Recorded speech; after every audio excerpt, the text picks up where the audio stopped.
happy at all. So I think it needs to have that balance. Cue the classic Nordic work-life balance. Rich Perusi, former New Yorker, has been living in Copenhagen for 7 years. People stay pretty tight to a 9-to-5 workday, but I do think that we get as much done in a short period of time here as we were doing in longer times working in New York.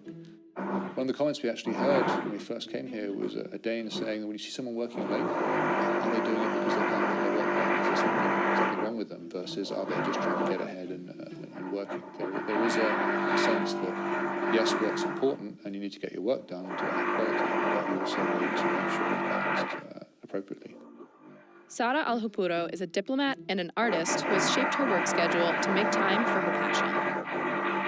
So I actually need to go to my physical workplace only 3 days a week. So then the rest of the time I can spend here in the middle of nature.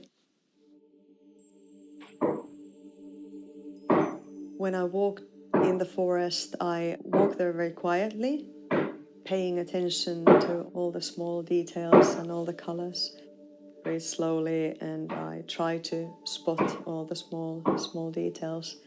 And I completely lose the track of time. Usually I spend about 5 to 6 hours picking mushrooms.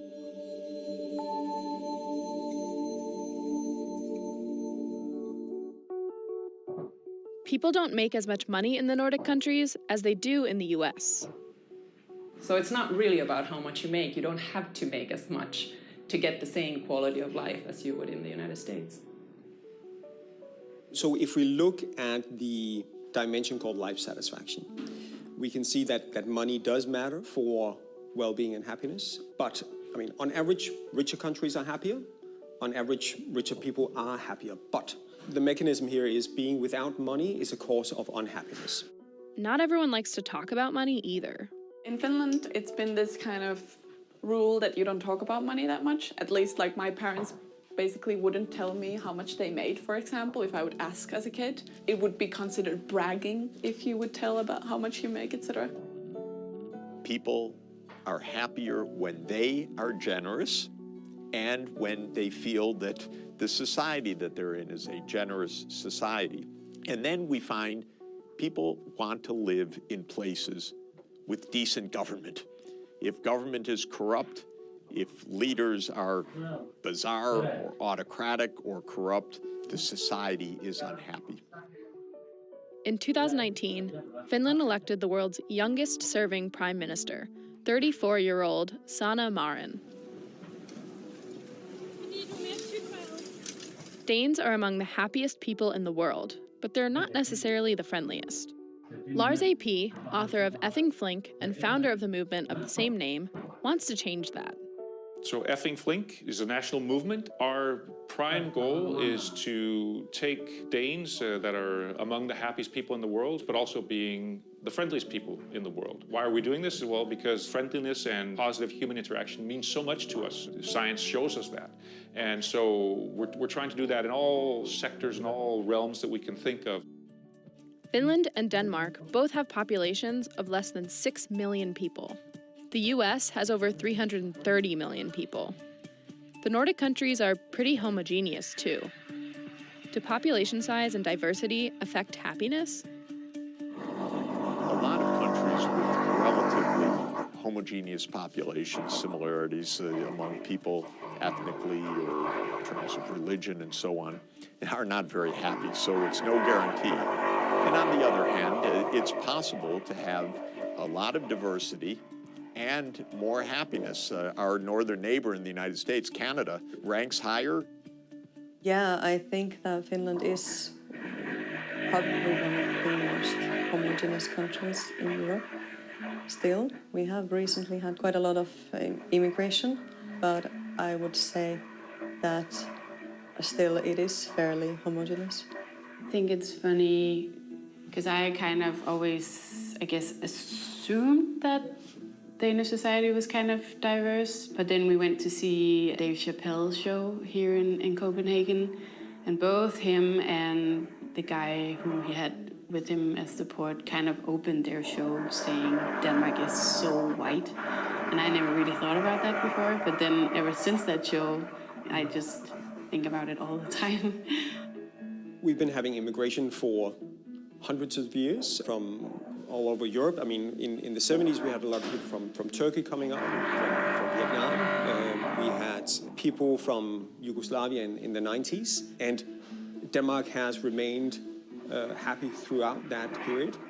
The 2018 World Happiness Report explores happiness among natives and immigrants. It shows that when immigrants are happy, the countries are too. But if the country is already happy, new immigrants will experience increased happiness. It shouldn't undermine happiness in the Nordic countries that there are influx of people born abroad. There's also a dark side to happiness. Like in Denmark, one of the biggest epidemics right now is stress and people being sick with stress and having to leave their jobs. And people outside of Denmark didn't really understand what that meant. Like, what do you mean stress, leave? But it might be that expectation to have a work-life balance here that stresses people out, that you both have to work, but you also have to take care of your family, you also have to be social with your friends, you also have to, you know, do this self-realization thing, hobbies and traveling, and there's so much you have to do in the same amount of hours, whereas maybe in New York or other places, you know that you're going to work to 10 every day, so you don't expect to have the same balance, you know? It can be hard for outsiders to break into the Nordic cultures. The Danes have such tight-knit friend and family groups. It's not very natural for them to just include people, new people into their groups. It is a little harder to come in from the outside to become part of that group. We've had some great Danish friends, some met at work, but it is harder, I think, on that side compared to the UK and the US in terms of developing friendships. There can be serious side effects to maintaining high levels of happiness. Within the States, if you look at the level of life satisfaction, the higher the life satisfaction, actually also the slightly higher the level of suicide rates. And the theory here is that it might be more difficult to be unhappy in an otherwise happy society because it creates a stronger contrast to how you are feeling if you are surrounded by very happy people. So Denmark actually used to have really high suicide rates. So in 1980, we had suicide rates of around 40 per 100,000, which was, I think, some of the highest in the world. Now, fortunately, it's around 25% of that, so it's around 10 per 100,000. South Korea and Lithuania have some of the highest suicide rates in the OECD as of 2017. So fortunately, suicide rates have been reduced a lot in Denmark. Also in Finland, there's also been a great reduction over the past few decades. But still, it's not zero. So we still need to reduce that even further. Despite mental health challenges, a big part of Finnish culture focuses on overall well-being. Sauna is a sacred thing for Finns. I have like so many good memories about having these sauna moments with my family. Sauna is something that I suppose you kind of have to like and love as a Finn. As of 2018, there were 5.5 million people living in Finland and around 2.3 million saunas. My grandmother always used to tell us kids that we can't fight in the sauna because then we would risk angering the sauna elf. And there's even a sauna in the government of Finland where they say that they make some of the most important political compromises because you're culturally not allowed to fight in the sauna. Danes have mastered the art of comfort and coziness through hygge. I think the best short definition of what hygge is the art of creating a nice atmosphere. And of course, that is something that happens everywhere. But what is uniquely Danish is we have a word that describes that situation. You can curl up in a couch and read a good book and have good music on and just be in a hyggekrog. It actually means a hygge corner of your room. There's a social component to hygge, which I think is really important. Hygge seeps everywhere throughout the country, from cozy drinks to warm lighting. So one concrete manifestation of hygge is the focus on lighting. The rule of thumb is the warmer the light, the more hyggelig the light. So Danes love candles. So how does hygge contribute to happiness? So happiness is both having a strong sense of purpose in life. It's also experiencing moments of pleasure on a daily basis. It's also feeling satisfied with life overall. So hygge is this element in our daily lives where we experience comfort and pleasure and togetherness. And hopefully over time that accumulates also to a higher sense of life satisfaction.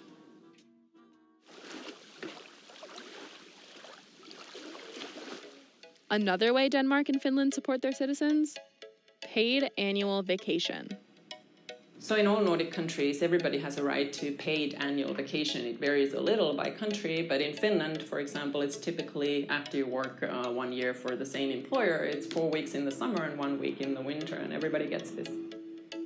I actually heard a statistic. It's something like when Americans go home after work October 27th, you guys have worked as much as Danes will work for the entire year. But I actually think that taking a little more time off also makes you a lot more productive.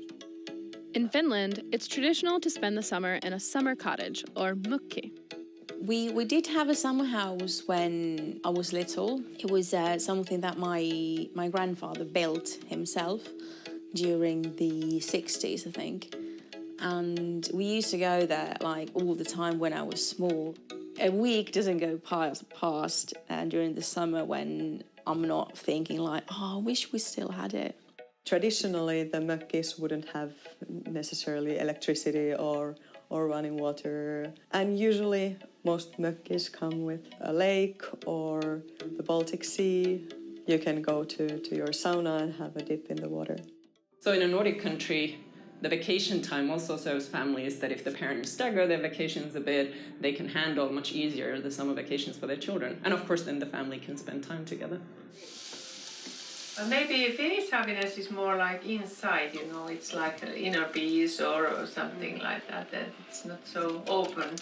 It's like a balance. It's more balance, I think. So, ready. Ultimately, happiness is relative. If you think you're having more sex than your neighbor, then you're happier. We are social beings, we compare ourselves to each other. So there are social comparisons in salary, in terms of the houses and how successful we believe we are, but also in terms of sex. So, what's one small way we can be happier today? For me, something that I've done which has made me happier is exercise. I think the saying no or being a tiny bit more selfish can make you happy. One step to improve your sense of happiness is go first. So you're walking down the street, someone else comes walking towards you. It might be just a smile. It might be just looking the other person in the eye, whatever it is. But go first with that, because you can't expect that the other person is going to do it. Don't be reactive, go first. In Denmark, we sometimes talk about the ABC for mental health. If you want to boost your mood, 3 sort of universal tips is doing something active, doing something together with other people, and doing something meaningful. So gather a group of friends, go for a walk. That could be something that could boost your mood. Predicting the future on this is very difficult, unfortunately. Where will the U.S. be? It could be even worse than now. It could be much better than now. It's a matter of actually making choices for a better direction for the country, and one that is not guided by fear and hate, but one that is guided by a sense of community and the common good.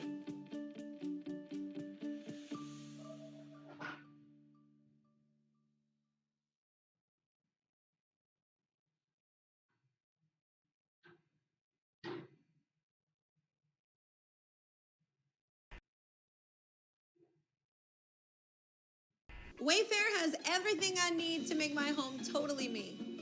Sometimes I'm a homebody. So cozy. Sometimes I'm all business. And yeah, I'm not a chef. Perfect. But thanks to Wayfair, I do love my kitchen. Yes!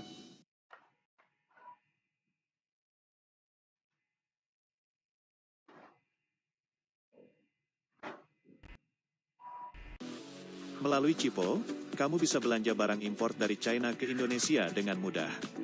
Belanja dari 3 marketplace terbesar di China seperti Taobao.com, 1688.com, dan Tmall.com. Ayo buat akun Cipo sekarang untuk mendapatkan panduannya.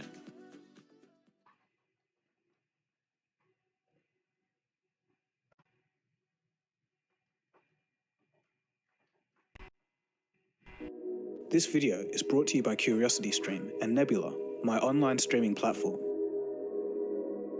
Hi, welcome to another Cold Fusion video. This is Sri Lanka, population 22 million and an independent island off the coast of southern India. Not long ago, they were South Asia's most developed nation, but right now they're in a severe economic crisis. The country is $51 billion in debt. Rolling blackouts are rampant. The currency is crashing, medication, fuel, and some food is in short supply. Even school exams had to be cancelled because of the shortage of printing paper.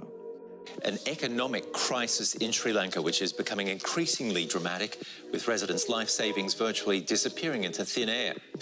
One estimate from Johns Hopkins University shows real inflation at over 130% in March. The government is even asking airlines to stop refueling in the country to save on fuel. Many Sri Lankans have had enough of the horrific situation. The homes of government officials have been torched, and the sitting Prime Minister even had to flee to a naval base for his own safety. Protesters have also stormed the presidential residence. They were swimming in the president's pool, eating his food, and drinking his alcohol. So how could such a disaster happen? Well, first, we need to look at the Rajapaksa family. You are watching Cold Fusion TV.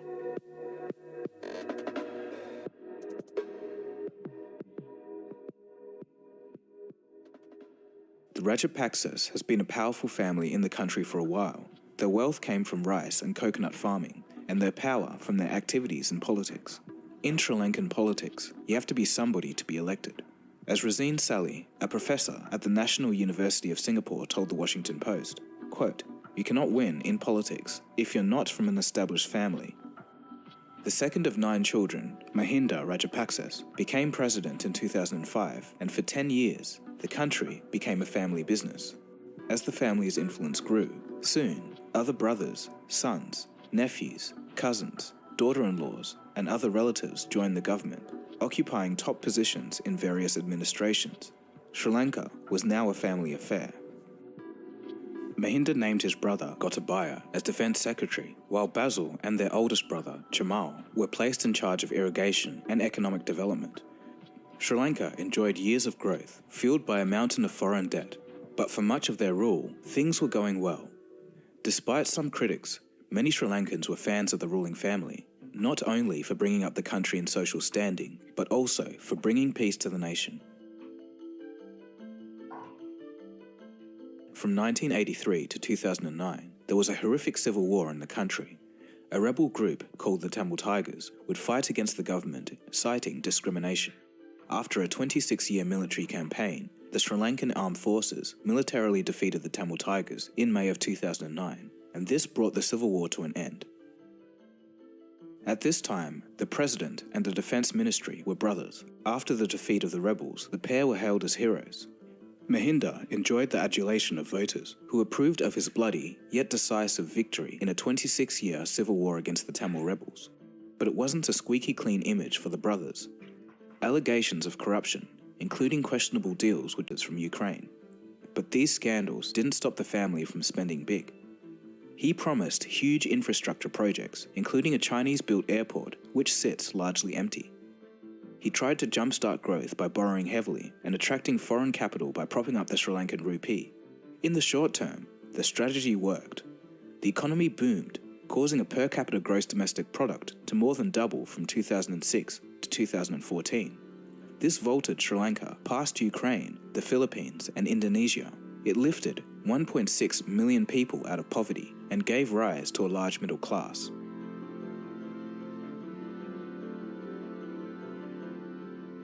By 2019, Sri Lanka ascended to the ranks of the World Bank's upper middle income countries.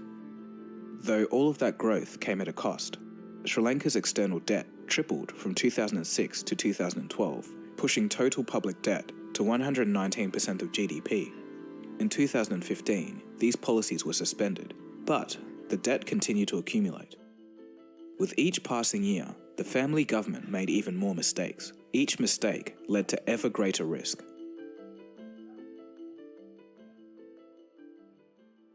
When the military brother, Gotabaya, got into power in 2019, he promised tax cuts to get elected. When this came around, the government lost 25% of its revenue. To make things worse, in 2020, COVID smashed tourism. For Sri Lanka, tourist income was a huge source of funding to pay back foreign debt. Then, 2021 rolls around, and Russia and Ukraine go to war. In an ill twist of fate, before the war, Russians frequently made up the biggest share of Sri Lankans' tourists, with Ukrainians not far behind. As the flights to Moscow were suspended and the Ukrainians are at war, Sri Lanka's tourism industry suffers even more. In April of 2021, the Rajapaksa government made another fatal mistake. To prevent the drain of foreign exchange reserves, all fertilizer imports were completely banned. This move was extremely radical, as no country can feasibly run their food supply on 100% organic fertilizer on a whim. Farmers overnight had to stop producing, and the food supply collapsed. The country had to start importing rice and other food goods, and the price of food exploded. Rubber and tea, two major exports, also ground to a halt. The government reversed the policy in November of 2021, but the damage was already done. Last year, in a highly controversial move, the Sri Lankan government banned the use and import of chemical fertilizers overnight in a bid to become the first country in the world to fully adopt organic farming. While the ban was later reversed after protests, the crop yield was already affected. The income we get is not enough to cover our expenses. This is the only work we do. We have no other work. And then things went from bad to worse. The country was spending more than it made, imported more than it exported. As a consequence, its foreign reserves began to run dry. This in itself isn't too unusual, as a lot of countries do this and end up borrowing more money to keep themselves afloat. But the difference here is that the foreign debt for Sri Lanka is so high that they can't even pay the interest to keep the debt expansion going. To make things even worse, oil prices were exploding internationally, so importing that cost even more than normal. And being a small island dependent on deliveries by sea made this a nightmare for Sri Lanka. The inability to import led to food shortages as foreign exchange reserves remain under strain. In February of 2022, the official inflation numbers rose to 17.5%. By June, it was 55%. The price of cooking gas, for example, is almost 3 times higher than it was just a few months ago. Even printing paper is hard to come by, forcing schools to close and cancel exams. In March of 2022, the Sri Lankan rupee posted its biggest single-day decline in more than 40 years. These next numbers highlight just how fast the situation is deteriorating. Sri Lanka's foreign currency reserves at the end of 2019 stood at 7.6 billion. This had fallen to 1.93 billion in March of 2020. And by July of 2022, all that remains is 50 million. There is no longer enough foreign currency to import basics such as fuel. On June 29, 2022, the country suspended fuel sales. It only had enough fuel for just one more day, and it will be given out in absolute emergencies. It was the first country to ban sales of petrol since the fuel crisis in the 1970s. Before long, the situation was horrific. Citizens began starving, and there was a shortage of everything, food and fuel being the most pressing. Long fuel lines are a common sight. Arguments occur and fights break out. One rickshaw driver even dies of heat stroke. The government is now so short on funds that it's going to start printing money to pay employees' salaries, and most of us know how that turns out. It's basically the end of the line for the Sri Lankan economy. Sri Lanka no longer has money to import goods, and they can no longer function to produce enough revenue. In April, the government defaulted on its external debt worth 51 billion. 7 billion more is due at the end of the year. Starting in early April of 2021, protests began to erupt all over Sri Lanka. At first, the government tried to squash the protesters, triggering deadly crashes across the country, but they couldn't hold back the tide of anger. The Rajapaksa brothers, once hailed by many as heroes for winning the civil war, are now reviled as leaders. It's a dramatic fall from grace for a family that dominated Sri Lankan politics for over a decade. The former president, Mahinda Rajapaksa, had to be evacuated from his official residence after protesters attempted to storm the house. Other family houses of the Rajapaksas have also been targeted elsewhere in Sri Lanka. People are so frustrated because of Rajapaksas. We need our money back. We need our country back. We are here to support us, these people. I mean, everyone can see that how much we're suffering. There's lines everywhere, gas, petrol. Currently, Sri Lanka is in a very risky situation with great uncertainty. And just to highlight this, as I was finishing up the episode, more news broke. On June 10th, hundreds of thousands of protesters broke into President Gotabaya's official residence. Here we go! No way! We can stop it, man! That's it! That's Sri Lanka! The moment the dam broke, There we go! and they swarmed into the office of a president already fled.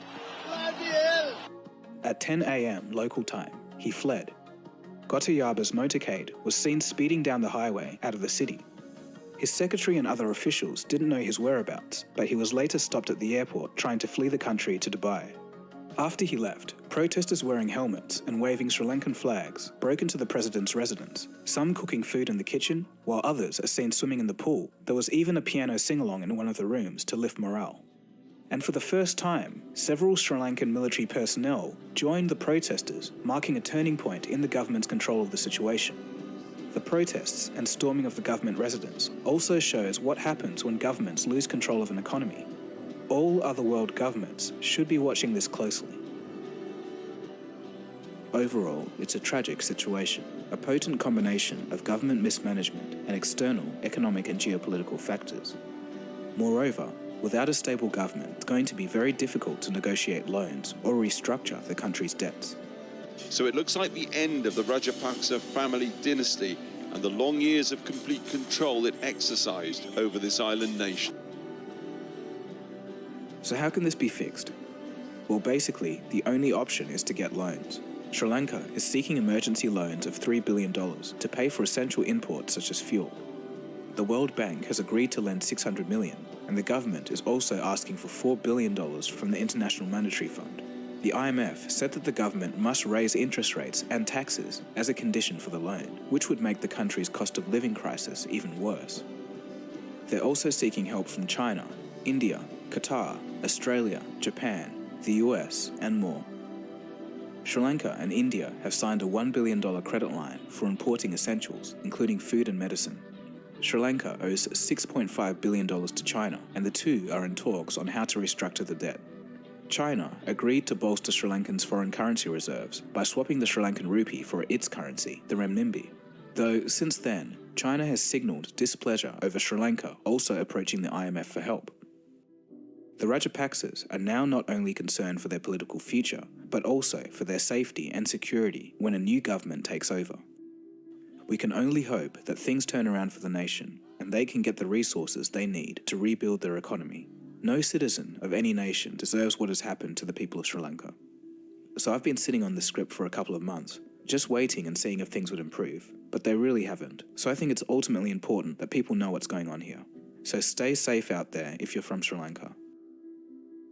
Generally speaking, the news cycle can be quite negative, but what if you could just leave it all behind? Put a stop to the endless doom scrolling and internet arguments? Well, that's what many people have started to do. It's a phenomena dubbed the dumb phone revolution. It's living a life with a phone that only does calls and texts. I've made a Cold Fusion episode on it, and it's an interesting look into why and how this is happening. If you want to see this episode right now, you can head to my streaming platform, Nebula. Nebula is a streaming platform made by creators for creators. It's going to allow me to experiment with different kinds of content without having to worry about demonetization or the algorithm, and best of all, it's ad-free. Nebula features YouTube's best educational content creators like Real Engineering, Polymatter, and Mustard. Nebula is partnering with CuriosityStream. We have a deal where you can sign up with the link below, not only to get access to CuriosityStream, but you'll also get Nebula for free. It's not a trial, you'll have it as long as you're a CuriosityStream member. CuriosityStream has thousands of documentaries, everything from Edward Snowden to the Vietnam War, to space and quantum physics, to the soothing voice of David Attenborough. It's all there. For a limited time, CuriosityStream is offering 26% off their annual plan. That's less than $15 per year for both CuriosityStream and Nebula. It really is the best deal in streaming. It's a great way to support my channel and educational content as a whole. So click the link in the description or go to the URL. Clicking that link really helps my channel. Thank you. Some housekeeping before I leave you. For those of you who follow my music, be sure to check out my new album, Hello World, on Bandcamp. It'll be on Spotify soon. But yeah, that's it from me. My name is Dagogo, and you've been watching Cold Fusion, and I'll see you again soon for the next episode. Cheers, guys. Have a good one.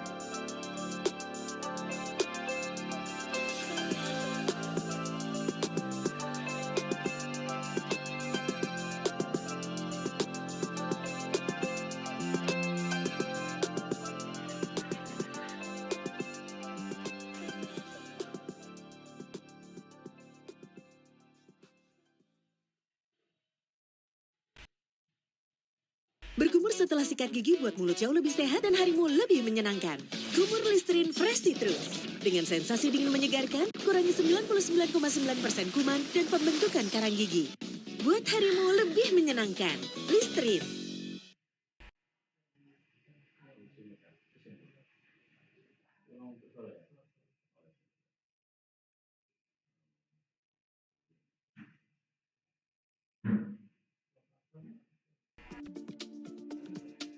I want to lay the roads now so that generations after generations can use those same roads to get to the moon, get to Mars, go beyond that. The decision to move into Starlink gives the company a market adjacency that's significantly larger in size and has the potential to generate the types of revenues and profits that would be needed for that Mars colony. Firefly is aiming to be the next SpaceX. Most rocket companies do not succeed.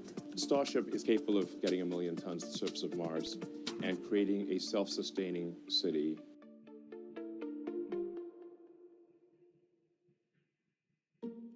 In the most remote parts of the U.S., reliable internet is still hard to come by. 42 million Americans still don't have access to broadband. This is a 9.5-acre homestead in Idaho, and when we first got here, we had 0 cell service. We tried to put boosters at the top, we tried to put boosters at the bottom, we tried to put boosters anywhere we could. We had no cell service, so we really needed some good, reliable internet. And then Starlink came along. Mike Lorden and his fiancée Liz Racer are one of more than 10,000 customers using Starlink, SpaceX's ambitious project to build an interconnected network of thousands of satellites to provide high-speed broadband internet across the globe. They've been using Starlink's service for about 6 months now and are documenting their experience of living in a homestead on YouTube. There are some times when the Starlink does drop out. The dropouts aren't really significant. It seems to be just like short little blips, you know, a couple seconds here and there. The only time that you really notice it is if you're like live streaming or if you're using the Wi-Fi calling option. Other than that, you know, if you're just surfing the web or something, it seems to be very fast. So far, for what it is, it's a real good connection, you know, considering our circumstances. Starlink is still in beta and currently serves select customers in the northern US, Canada, the UK, Germany, and New Zealand. Experts estimate that there are around 70 million households worldwide that are good candidates for satellite-based consumer broadband and have the capacity to pay. Amid a global pandemic that's kept employees from going to offices and children from schools, the need for universal broadband has become undeniable. If the service expands to its intended global customer base, Starlink could be key to SpaceX's success and Elon Musk's vision for a colony on Mars. I think it's fair to say that the majority of SpaceX's valuation today is tied to the Starlink business model. Generally speaking, the global launch industry is about a $5 billion a year industry. SpaceX, in previous discussions, has talked about a $30 billion a year opportunity in the Starlink business, looking about 3 to 5 years out.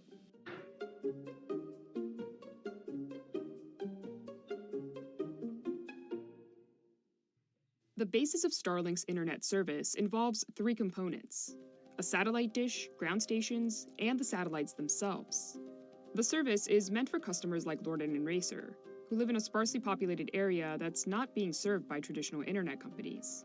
Given the high cost of laying cable or fiber, which can be as much as $20,000 a kilometer, terrestrial service providers tend to focus on urban and suburban areas where there's high density. It simply does not make economic sense to reach out to consumers in low-density areas. The only option we really considered was we had a local internet company that wanted to come in. They would have had to erect a tower on the top of our mountain.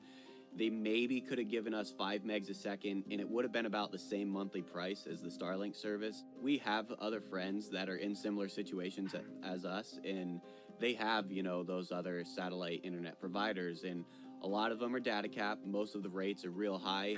Starlink customers pay $499 for the hardware needed to connect to the network, and an additional $99 per month for the service. Currently, there are no data usage caps or contracts. So far, SpaceX has launched over 1,000 satellites into orbit, but the company plans to deploy 4,425 satellites by 2024. By the time that SpaceX is done building out its global Starlink satellite system, known as a constellation, the company will have launched about 12,000 satellites. And although not yet approved by the FCC, SpaceX has requested permission to launch an additional 30,000 satellites, which would bring their total to 42,000. Unlike traditional internet satellites, which are as big as a school bus and orbit at around 36,000 kilometers above Earth's surface, Starlink satellites are much smaller and closer, at about 550 kilometers above Earth's surface. But the satellite's closer placement means they can see less of the Earth at any given point in time, which is why SpaceX needs so many. On the flip side, SpaceX claims that this closer orbit allows the system to have a lower signal delay, known as latency. Latency is important for things like video streaming and gaming. Lorden says speeds vary according to factors like weather, but on average he's been getting speeds of about 75 megabits per second for downloads and around 12 megabits per second for uploads. In a filing to the FCC, SpaceX said that Starlink services, quote, meeting and exceeding speeds of 100 megabits per second for downloads and 20 megabits per second for uploads. Musk has said that he expects the service will double in speed by the end of the year. To do this, the company is developing a technology known as inter-satellite links. The basic premise is that you have an optical sensor, which is effectively a laser, that points from one satellite and connects to another optical sensor on another satellite and creates this, unseen path from one to the other. That's this stable connection, almost like a wire. And if you have that stable connection, you can drastically increase the speed because you're now moving signal from one satellite to the other at the speed of light rather than the speed of whatever's on the ground.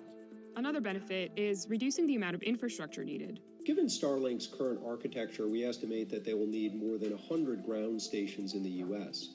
If, however, they move to the laser communications on the satellites, they can greatly reduce the number of ground stations needed, as well as the complexity of the overall system on a global basis. On the consumer side, Lorden says that working with the technology was simple. SpaceX does not currently provide an installation service, so users are on their own for the most part. They ship and deliver a big old box to your door, and inside that box, it's really not that many items. It would be the Starlink dish itself, the router, the power supply, and the little tripod mount to set the dish on.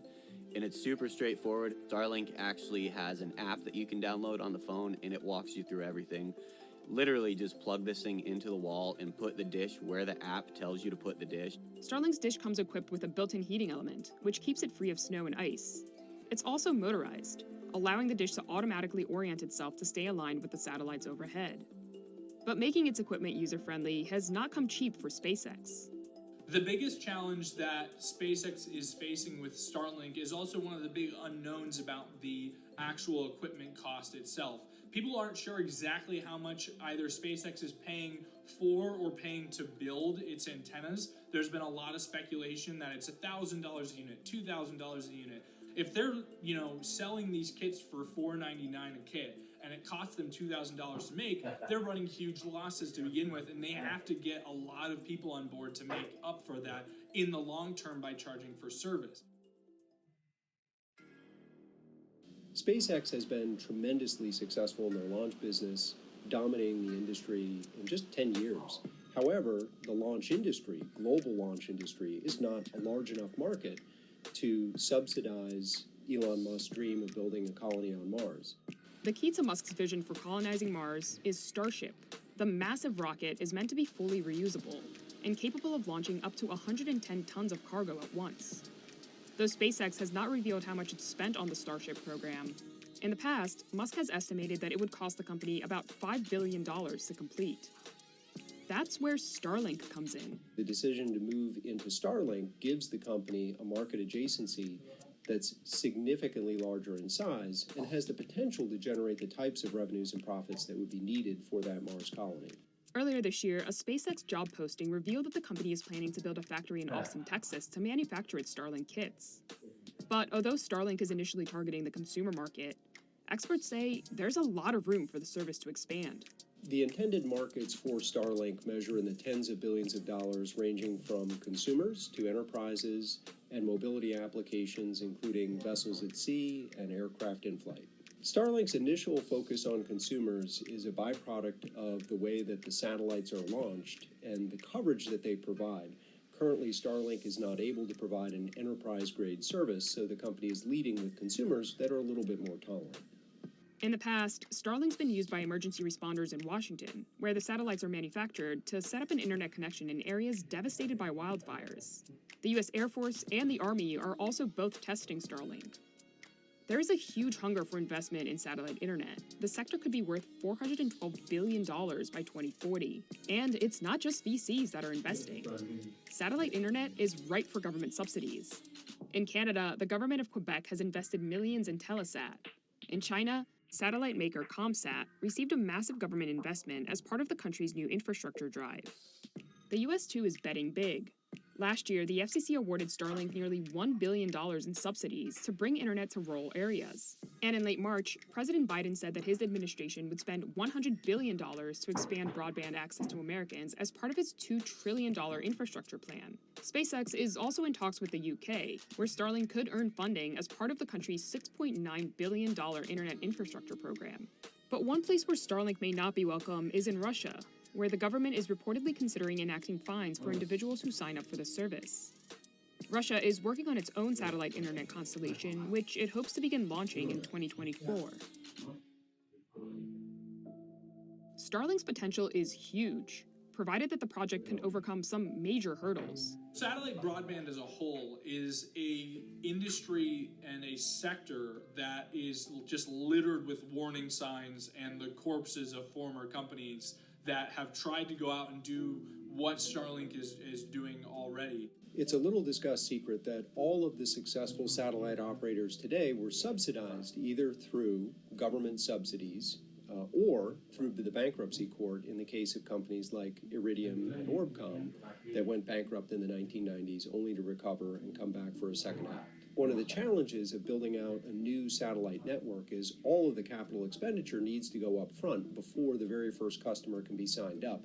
And that creates a really tough financial model in terms of generating the revenue to both pay for the existing constellation as well as the follow-on satellites that will be needed to continue the service. SpaceX's leadership about 2 or 3 years ago estimated that they thought it would cost upwards of $10 billion to get Starlink running in an operational capacity. That's probably a pretty fair estimate still today. Starlink is still fairly early on in development, so it's not perfect. SpaceX makes this clear on its website, saying that there may be periods when customers experience no connectivity. But service will improve as the company launches more satellites. However, having thousands of new satellites orbiting the Earth comes with its own set of problems. Initial launch of SpaceX's Starlink satellites in May of 2019 took astronomers by surprise.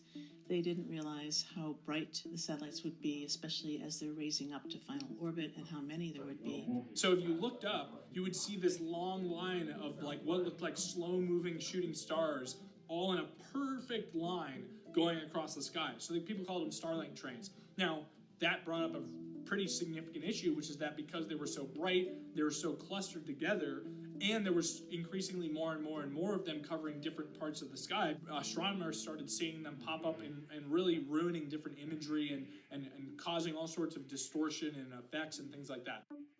This image, taken from a telescope in Chile in November 2019, illustrates the problem. The telescope, meant to see images of distant stars and galaxies, instead captured the light trails of 19 Starlink satellites. While some image processing tools can be used to remove the trails, Walker says it's not 100% effective. But SpaceX has not ignored the problem. The American Astronomical Society, the AAS, and Noir Lab and others contacted SpaceX, and ever since then they've been so generous with their time, and what was just a passing interest in our concerns became about half a dozen people that they have on staff that are dedicated to finding out mitigation solutions. SpaceX originally tried to paint them like this dark material. The problem was they were still too bright, generally, and they also got pretty hot. They instead came up with what are known as sun visors, and it helps keep the reflectivity of the solar panels from creating a lot of light and a lot of brightness. The other thing they did is they changed the orientation of the satellites themselves so that they were more on like this knife's edge, so that instead of the whole panel catching the sunlight and reflecting it down to Earth, it was just only a piece of it. The huge concentration of satellites also worries radio astronomers, who say that the interference from radio frequencies of internet satellites could hinder the ability of their instruments to look for organic and water molecules in space. Then there's the problem of congestion. Since Russia first launched Sputnik in 1957, over 10,600 objects have been sent into outer space.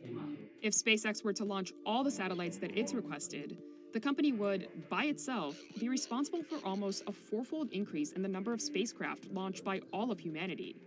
And with the lifetime of Starlink satellites only being around 5 years, experts are also worried about space debris.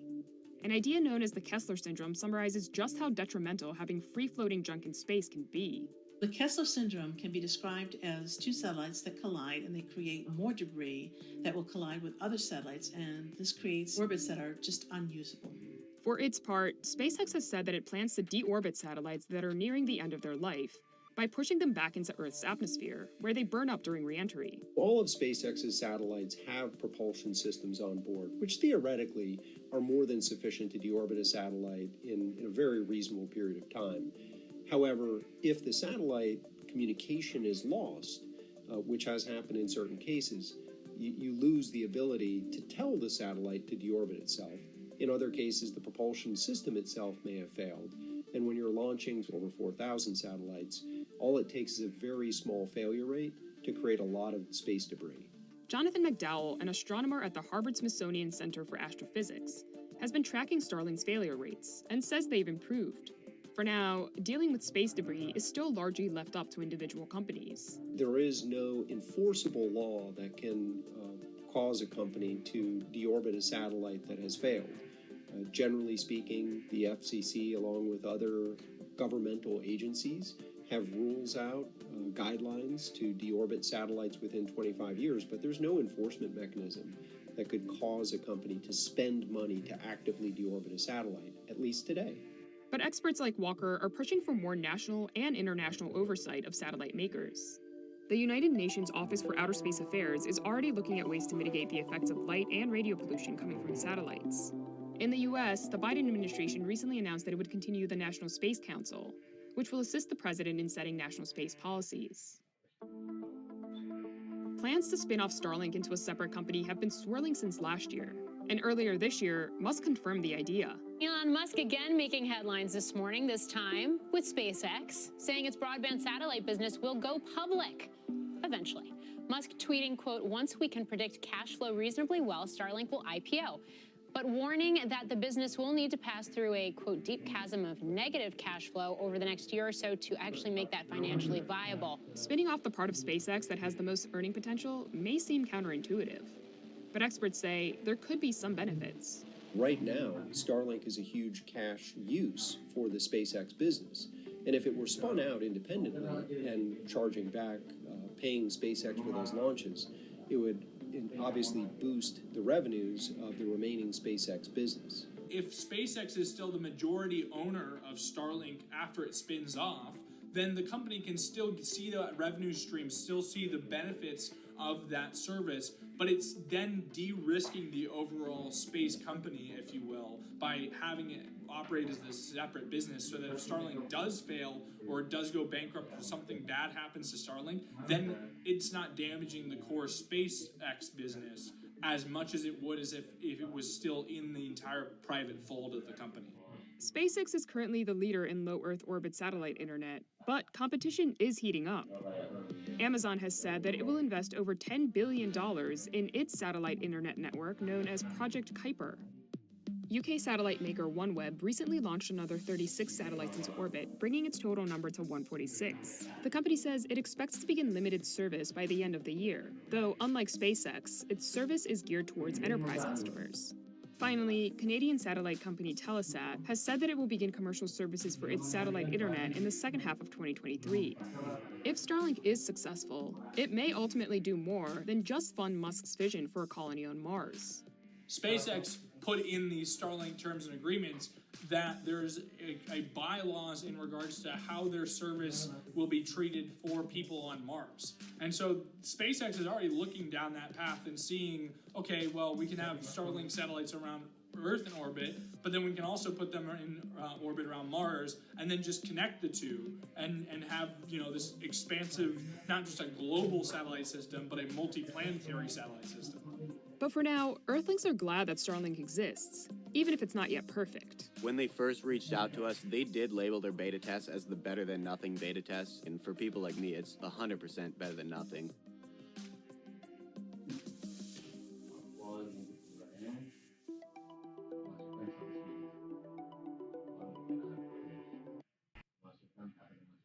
Buka Games present. Inilah yang dinanti para pemain sejati. Buka Games, murahnya bukan main. Banyak pilihan voucher games, top up, bayar setengah harga. Mainkan bareng Buka Games.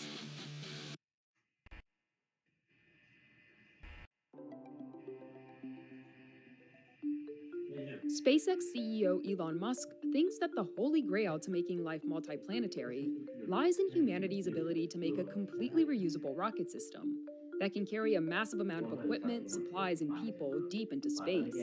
That's why SpaceX created Starship. The critical threshold to pass one of the most important great filters for any species is to have the other planet no longer dependent on the original planet. Starship is capable of doing that. It's capable of getting 1 million tons to the surface of Mars and creating a self-sustaining city.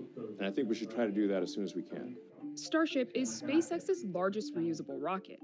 The company's been testing Starship prototypes for several years, but none so far have reached space, as SpaceX has encountered both technical and regulatory hurdles. Aside from a potential breakthrough for space travel, Starship is in many ways also indispensable for the future of SpaceX.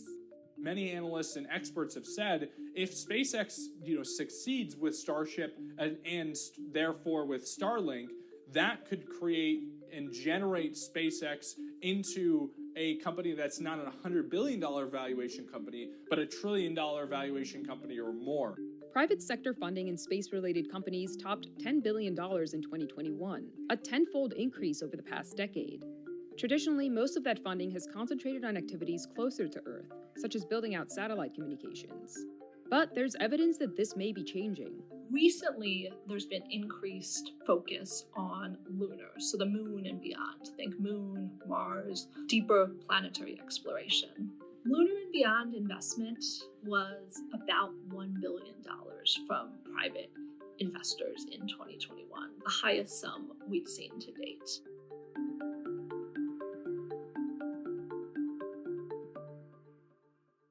Even before founding SpaceX, Elon Musk had dreamed of reaching Mars, and Starship is the means to that end. The first thing you notice about Starship is that it's monstrous. The vehicle is made up of 2 stainless steel components. At the bottom stands the first stage Super Heavy booster.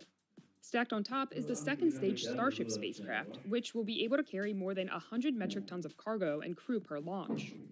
Collectively referred to as Starship, the 2 components loom nearly 400 feet into the air, almost 100 feet taller than the Statue of Liberty. To get all of this weight off the ground is no easy task, and will require 33 of SpaceX's Raptor engines for the booster, and another 7 engines for the Starship spacecraft. To get an idea of just how powerful Starship is, it's helpful to compare it to Saturn V, which was the rocket used by NASA to send astronauts to the moon during the Apollo mission. The Saturn V was 7.5 million pounds of thrust and Starship is 17. So it's more than twice the thrust of a Saturn V, which was the largest rocket ever to get to orbit. Musk says SpaceX's next-generation rocket is also more economical than Saturn V. The cost efficiency of SpaceX is the best in history, I think, for any rocket development. We are talking about a rocket that's more than twice the mass and thrust of a Saturn V, and also designed to be fully reusable, which is obviously also much better from an environmental standpoint to have a fully reusable rocket, for a development cost that is between 5 and 10% of Saturn V. The key to lowering costs is reusability. SpaceX sells its smaller Falcon 9 rockets for between $60 and $90 million, but has brought the cost per launch down to under $30 million by landing the booster, the most expensive part of the rocket, and using it multiple times. With Starship, SpaceX hopes to go one step further, reusing both the Starship spacecraft and the booster. The booster is going to take off and then fly back to the launch tower and aspirationally land on the arms, which does sound insane. If it does come in too fast and shear off the arms, then I guess it will be a farewell to arms.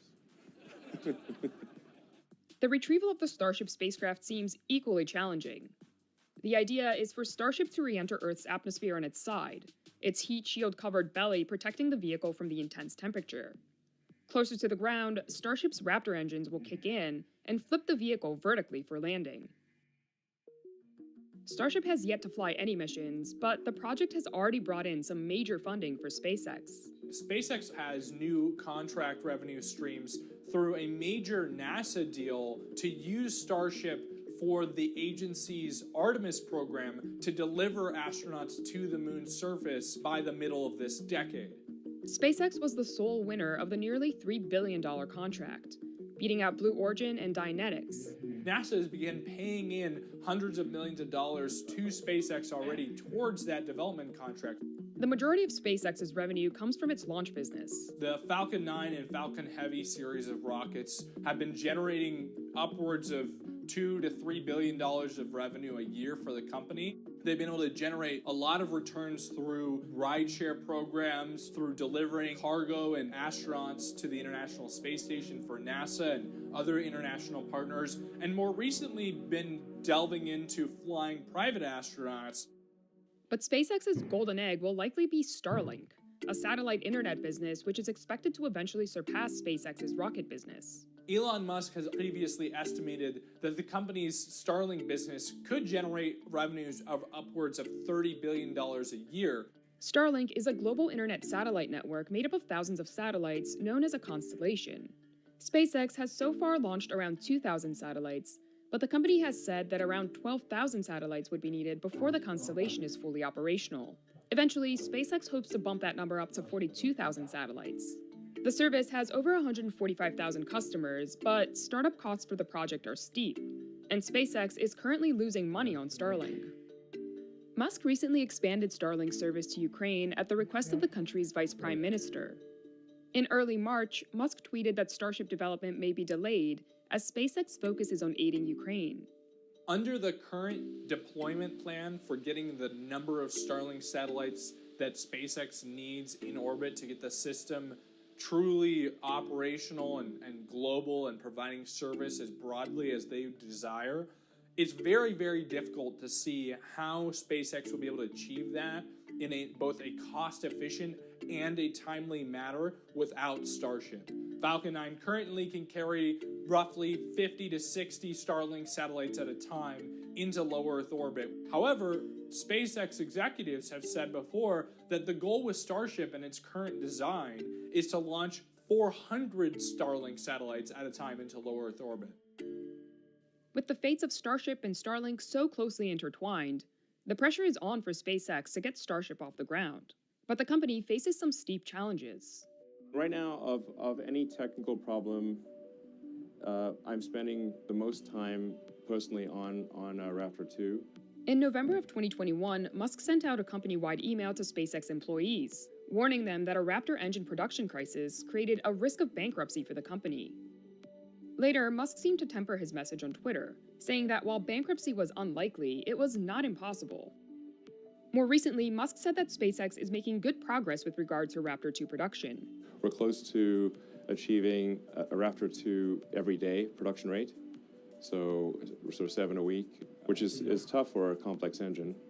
I think by the end of this year, we'll be able to produce a ship and a booster per month. The only remaining issue that we're aware of is melting the chamber. It's got like on the order of a gigawatt of heat, so it's like what a nuclear power plant produces. So it really is desperately trying to melt at any point in time. In order to understand this challenge, it helps to know a little bit about rocket engine design. A rocket engine in a simple form, it's simple. You just have what is referred to as a thrust chamber, a combustion chamber. You just bring in oxygen and your fuel, and you're burning it into that chamber. The challenge is that chamber is running at really, really high pressures and really, really high temperatures. So doing that means that, first is I need to be higher pressure to push the propellant in, but then this chamber has to be able to handle the temperatures that is seen inside. As the oxygen and fuel burn, they eject a high-pressure gas from the nozzle, which in turn propels the rocket into the air. While most rocket engines use either kerosene or hydrogen as fuel, SpaceX decided to make its Raptor 2 engines run on methane. SpaceX used methane primarily because it's the perfect balance between hydrogen being an expensive fuel and challenging to operate, versus kerosene, which is, yes, it's cheaper, but energy density is lower compared to methane. The key challenges with using methane is that it will run actually hotter than the typical kerosene. So SpaceX publicly noted that they've developed special alloys to handle the higher temperature of methane. But despite these challenges, methane also has other advantages. One of the components that erode these engines is fuel coking, which is worse with rocket propellant kerosene-based fuels, but it's actually less of a problem with methane. Coking is essentially the soot that you see coming out of your car exhaust. It's primarily unburnt fuel that is essentially heated at really high temperatures and pressures, and that could go into fuel injectors inside the engine. It could coke surfaces. It influences your efficiency of your engine. Another plus that Elon Musk has talked about in the past is the ability to easily create methane on Mars and use it as a fuel for the return trip to Earth. SpaceX has steadily been building up its testing and production facility, known as Starbase, in Boca Chica, Texas, since 2015. The move has garnered mixed reactions from locals, some saying that Starbase has helped create jobs and attract tourists, and others claiming the complex has displaced a beachfront community and endangered wildlife. Early tests of Starship have also been a mixed bag. While SpaceX has had a number of successful Starship launches, the company has lost several prototypes during landing attempts. In May 2021, SpaceX successfully completed its first high-altitude test without the Starship rocket being destroyed. Besides technical problems, Starship also faces regulatory challenges. The next major milestone for Starship is the orbital flight test. They've been really trying to get across this major hurdle of getting an environmental assessment completed by the Federal Aviation Administration, which would give them the key launch license to take those tests from just short flights to all the way launching into space. The FAA has said it would complete its environmental assessment by March 28th. But that date could be pushed farther if the agency decides that it needs more time to do a deeper review. Musk said that if this were the case, SpaceX would consider launching Starship from its other location in Florida. I guess our worst case scenario is that we would be delayed for 6 to 8 months to build up the Cape launch tower and launch from there. SpaceX's $100 billion valuation makes it one of the most valuable private companies in the world. For the last several years, they've been raising billions of dollars annually from a broad range of investors and steadily increasing their valuation. As far as we can tell, most of the funding for Starship's development comes from outside investors who are buying the currently privately traded stock that SpaceX holds in exchange for capital that the company can use to fund that development. SpaceX has previously said that Starship would cost upwards of $5 billion to develop, whereas the Starlink satellite internet program could cost anywhere between $5 and $10 billion to develop. So investors getting in at this late stage might be less willing to put more money behind the project if they know that they've hit a roadblock. Beyond just benefiting SpaceX, experts believe that having a rocket like Starship that's able to lug a massive amount of stuff into space will open up opportunities for other companies. When you look at the infrastructure in space today, the International Space Station, other assets, they were required to be assembled piecemeal in space because we were limited in the ability to carry mass to space. If you now can create much larger systems or infrastructure that can be brought whole up to space, it requires less complexity, less on-orbit assembly, and thus is overall more efficient and helps drive creation of a space economy. Musk agrees that Starship would be widely beneficial. One of the rebuttals we'll sometimes hear is, like, sure, but what about all the problems on Earth? And I completely agree that the vast majority of resources should be dedicated to solving problems on Earth. Absolutely. I'd say like more than 99% of our resources should be oriented towards solving problems on Earth. It's important to note that NASA's annual budget is only 0.36% of the federal budget.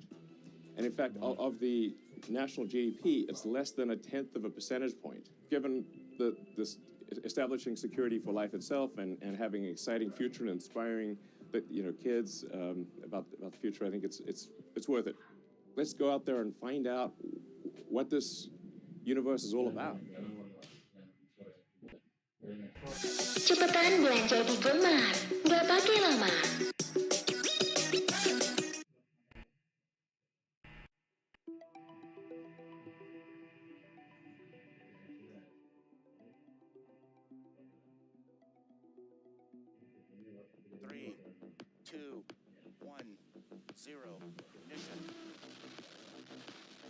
The rocket business is heating up, and one startup has grand ambitions of following SpaceX to orbit. Firefly is aiming to be the next SpaceX, a very transformative space transportation company. It aims to be a dominant launch provider for small satellites and payloads up to 1,000 kilograms, below what competitors like SpaceX are going after. Above the medium class, you have Jeff and Elon and the giant rockets and stuff, and they can have that, they can duke it out, and we'll be down there optimally serving the small and medium markets. Its CEO is an industry veteran.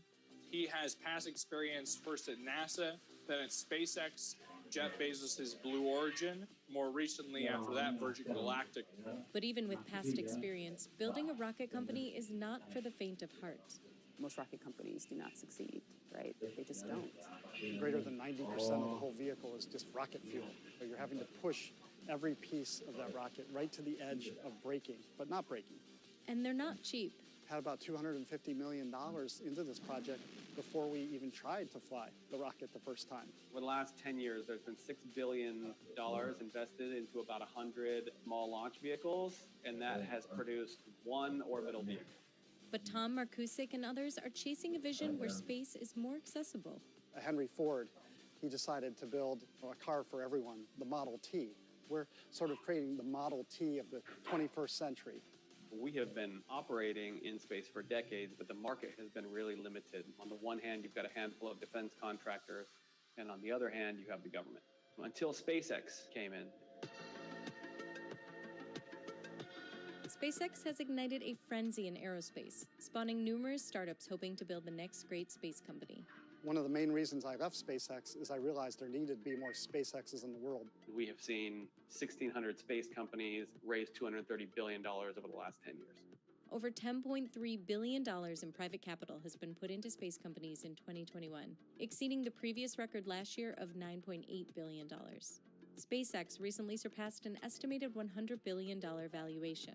And while Musk's company represents one end of the spectrum, numerous upstarts are attracting respectable interest. There's a number of companies which are maybe within a year of trying to reach orbit or even have tried to reach orbit already. And those companies are the next players to really enter the competition.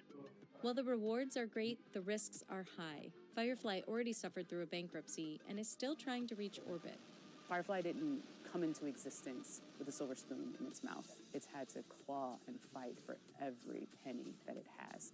And then it lost it, and then it came back. It is not a mystery that there is a phoenix painted on that rocket.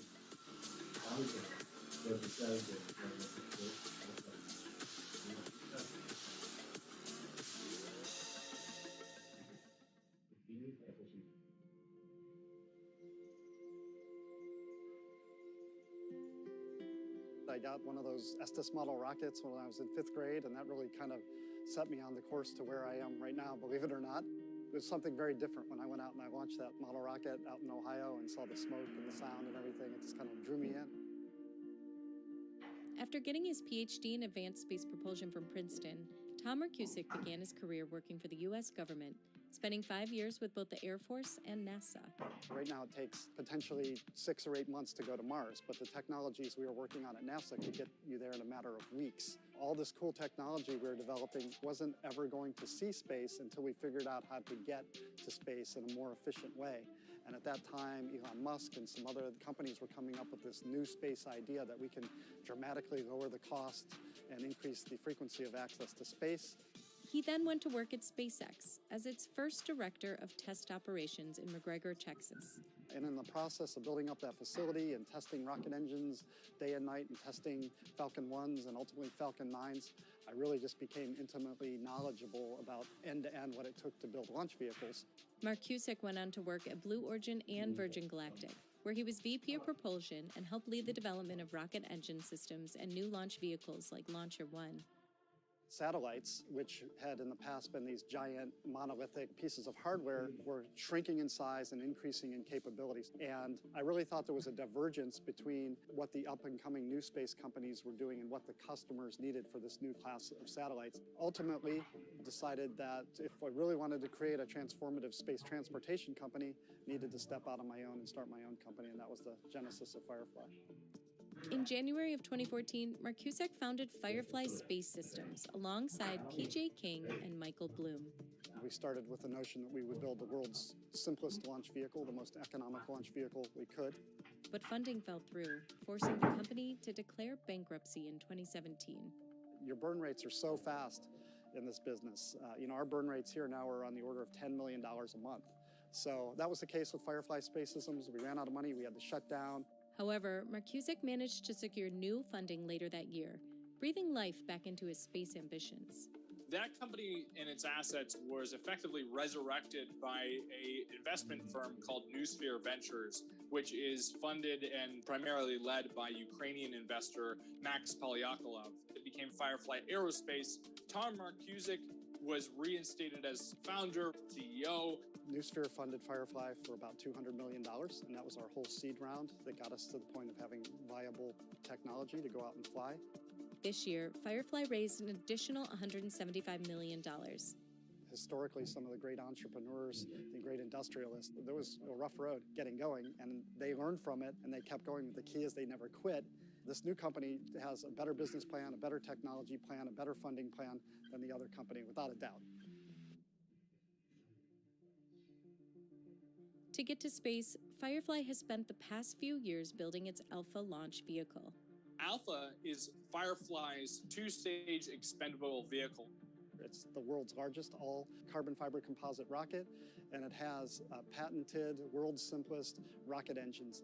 It can carry up to 1,000 kilograms to low Earth orbit and is priced at about $15 million per launch. Eventually, with our progressive upgrades, it'll be able to do about 1,500 kilograms.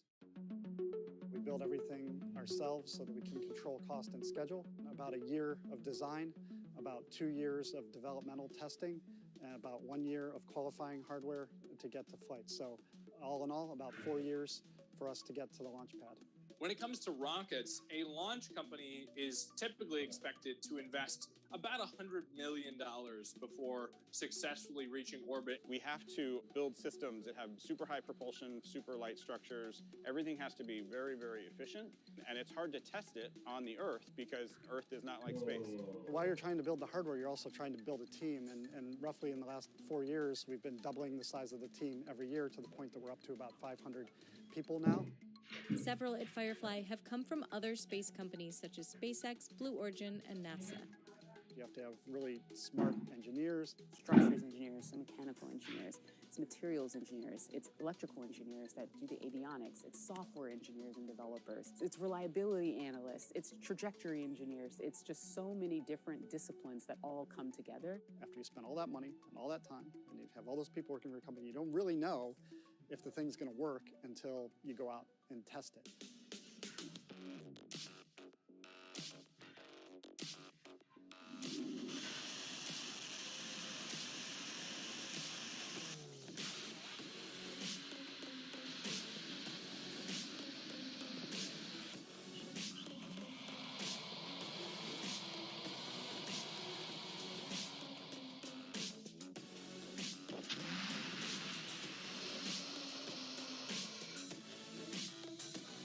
This is the Reaver engine. This is our first stage engine.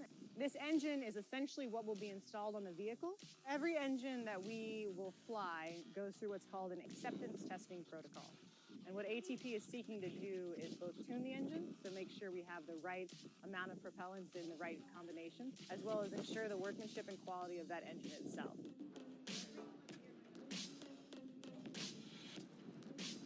We are standing on TS2, which is the stand that we use for testing the various rocket stages. So stage 1 and stage 2 both get tested right here. That actually is where the fire goes through when we ignite the engine.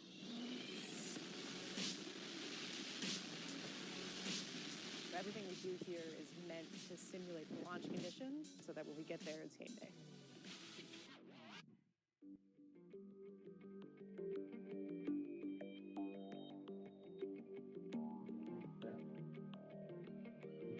Once things are rigorously tested in Texas, we transport them to the launch sites, do the final integration of the vehicle, put them out on the launch pad, and we just do one final hot fire test where we put the rocket up, we pretend we're going to launch it, we light it, we let it run, and just verify that everything's in perfect order before we actually just do the final thing, which is let it fly. 16% on O2, made it all the way.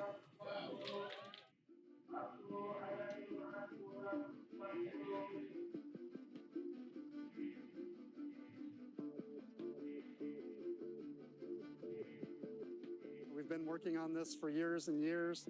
A lot of money's gone into this, and tomorrow's the payoff. It's just such an incredible feeling to finally be at this day. 10-foot clear of the tow for hydraulic operations. Pad status is amber.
During the first flight, we had a failure where one of the engines simply just turned off in flight, and it turned out it was just a simple electrical connector that rattled loose.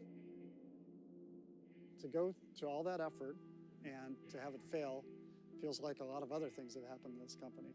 To go all that effort and then run out of money, have to shut down, lay everybody off, boot back up.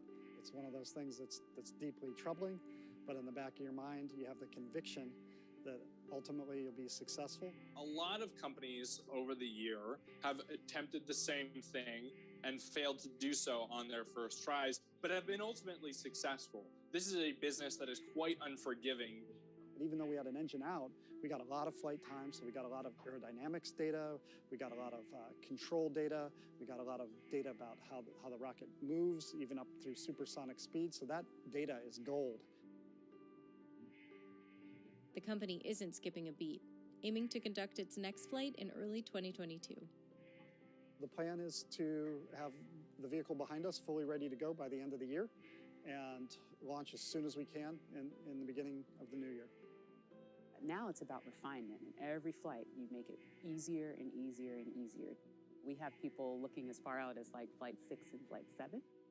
Firefly's Alpha rocket will compete in the small to medium launch market. For $15 million, it will take payloads such as small satellites to low Earth orbit. In comparison to competitors, Rocket Lab's smaller Electron costs $7 million per launch, Astra is as cheap as $2.5 million, and ABL's RS-1 costs $12 million per launch. To provide context, SpaceX Falcon 9 costs about $62 million per launch. The company is also developing a higher capacity rocket, which it says will be capable of carrying up to 8,000 kilograms. We've got some great strategic partnerships potentially set up with that will allow us to start flying hardware in as little as a couple of years. Down the road, Firefly has additional plans for a winged reusable rocket. These are long-term development projects that they really won't be able to spend much time on and really won't be able to see the light of day until their core central businesses are up and running first. The company is positioning itself as an end-to-end space transportation company. We are not a rocket company. A rocket is an important part of it, but it's really 1/3 of our whole space transportation architecture.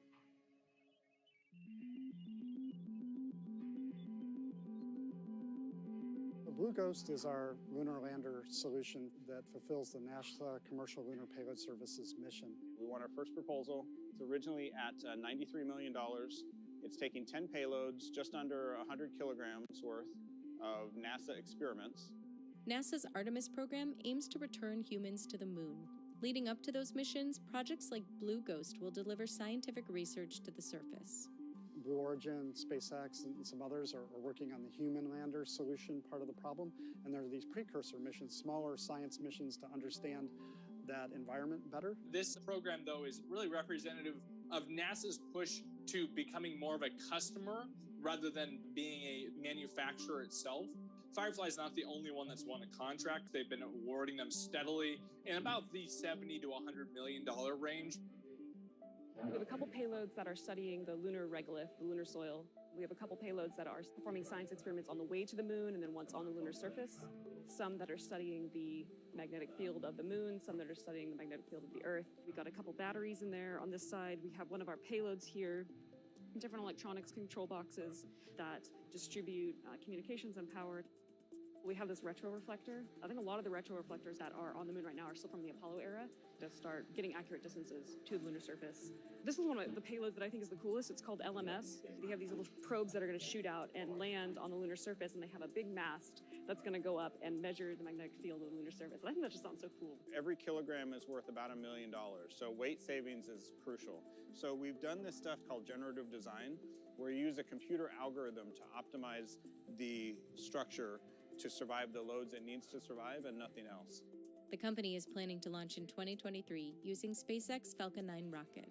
Starting next year, it's all about building the flight hardware, and then we basically have a good 6 months to test it before we eventually fly it. To test how Blue Ghost will perform on the mission, they've recreated the lunar surface for simulations. Our chief engineer always says, we're gonna make sure we test like we fly. For that lunar lander sim, we use it for our vision navigation system. You just wanna eliminate as many unknowns as possible. While at SpaceX, Mark Cusack witnessed the development of the Dragon capsule program for high-revenue resupply missions to the space station and sought similar opportunities for Firefly. The rocket gives you the keys to space. It's critically important, but the big revenue is doing things in space. Blue Ghost, fully loaded with payload, can generate about $150 million of revenue for the company. Alpha, on the other hand, the launcher, is about $15 million retail per flight. Firefly says it's also competing for rover projects, and the company is developing a space utility vehicle. We're developing a vehicle called SUV, Space Utility Vehicle, and it's kind of the do-everything utility vehicle, the Swiss Army knife of spacecraft. Having this spacecraft that can just hang out in orbit and transport things, that can service things, that can relay things, is going to be really big for us. Launches are picking up. In 2020, there were a total of 114 orbital launches, 41 of which were commercial.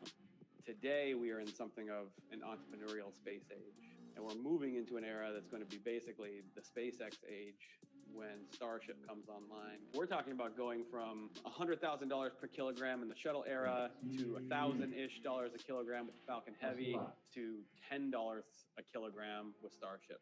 The broader global space economy is already worth more than $423 billion, and Bank of America forecasts that the space industry as a whole is expected to reach $1.4 trillion by 2030. Space is the next frontier for the information revolution. So everything that's been going on in the last few decades with the growth of the internet is now going to be served from space. Why? You can distribute information more efficiently around the Earth from the vantage point of space, having internet from the sky, internet everywhere. Most of the money, in terms of the billions and billions of dollars that's been spent in the past decade, has mostly centered in either building rockets or building satellites. There's also been steady growth in a couple other subsectors underneath there, such as suborbital space tourism and in-space manufacturing and other data services. We're starting to see companies start to go public, those companies start to get acquired. Investor interest in SPACs is high. Both Virgin Orbit and Rocket Lab have taken advantage of this to raise additional capital. I don't want to use going public is just another way to fund development, but I think it's a possibility this time next year we could be talking about a public offering of Firefly. The company is up against a lot of competition. Several startups are aggressively fundraising and working to get rockets off the ground. We are tracking a little less than 100 companies that have been started by SpaceX alumni. There are a lot of companies that talk about doing this, but there are very few elite crowd that can actually do it. And within the next few months, when we go out and fly that second rocket, we're going to enter that elite stratosphere of companies that can actually do this in a repeatable way. But once Firefly and others succeed in reaching space, they will be confronted with another challenge: building and refining operations for regular spaceflight. We want to launch 24 rockets in 2024. One of the things that's going to help us hit that cadence is to fly our next flight as soon as possible, and the one after that as soon as possible, and start conquering that learning curve as quickly as you can, such that you can step into repeatable builds. For them to be a viable business, they're going to need to get into other things. The company is reportedly in talks to provide engine technology to competing launch company Astra. The contract specified as many as 50 of the Reaver engines for Astra to use on their own rockets and for future development. We're very open and willing to help other companies that are coming up by sharing what we've built, but also making a lot of money along the way in the act of sharing. With all of the activity in aerospace, the company says selling components could be a big business. Our vision here is to create an e-commerce marketplace where you can buy all kinds of components, rocket engines, valves, all the building blocks. Customers can buy things as anonymously as you and I can buy things on Amazon. The ideal scenario in 20 years from now, whether it's our rocket or somebody else's rocket, there's probably going to be Firefly components on that mission. With the inherent risks in the industry, the road ahead will be a tough one. I don't know a single rocket company that is in existence right now that has not had very low lows and very high highs, even into its mature phases. There's no doubt consolidation is coming. So I don't think there are a room for 100 launcher companies, maybe not even, maybe 10 launcher companies. We see the consolidation coming, and we want to sort of team up and form new enterprises with players that we think are the most viable for the future. We've already seen that companies that maybe falter or go by the wayside often get acquired. And so that is not necessarily a bad thing. Everyone doesn't need to succeed because it actually can seed growth throughout the rest of the industry. But that isn't deterring those who have a vision where a future in the stars isn't that far off. I don't want this to be another bubble like when we went to the moon originally back in the late 60s, early 70s, where we forgot all that technology. I want to lay the roads now so that generations after generations can use those same roads to get to the moon, get to Mars, go beyond that. I can honestly say this has been a really difficult thing to do, but there's never been a day where just the spark hasn't lit inside me and still just made me feel very blessed and fortunate to be doing this. We're creating great 21st century jobs, but I'll also just see people in airports and such that will just come up to me because they see the Firefly logo and they're like, hey, I was with you the whole time I was watching that launch and everything was so exciting. All my friends were watching and everything, and it just clicks in my mind that, what we're doing is not only inspiring to me, but what's more important is it's inspiring to thousands of people I can't get enough of this, and I hope I get to keep doing it for a long, long time.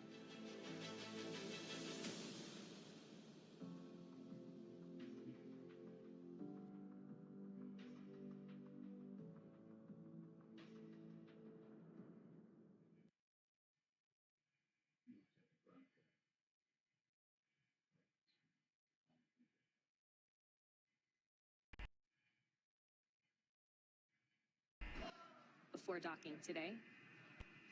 This is a great view, sort of overlooking all of the different modules as part of the International Space Station.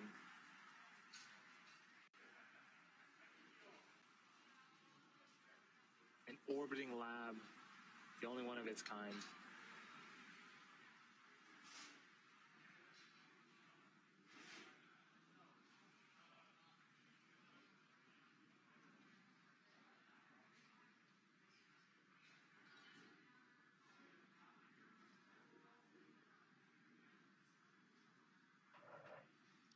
We're getting a view now from a camera on the port truss segment of the station.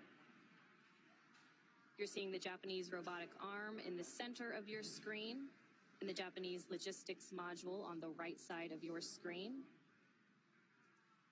That houses some of the experiments conducted aboard the station on the Japanese side.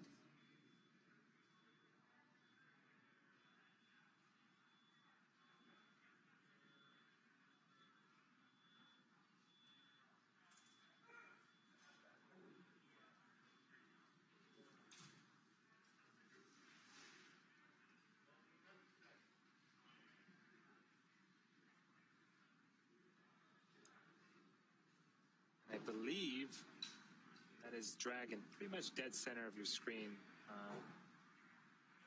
Again, making its approach to the International Space Station.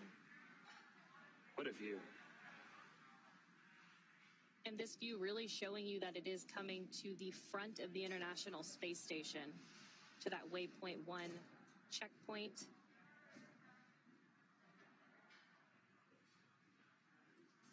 Dragon and the International Space Station still over the Pacific Ocean.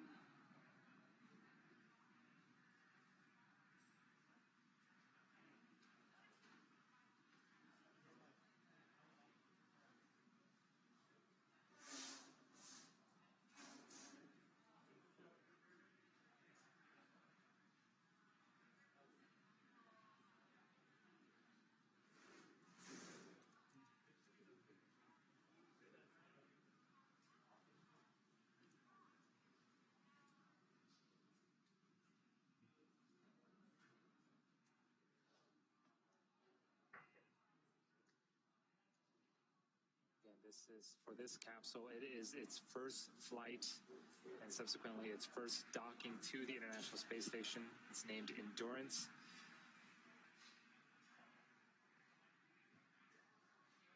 We're about 7 minutes away from reaching Waypoint 1.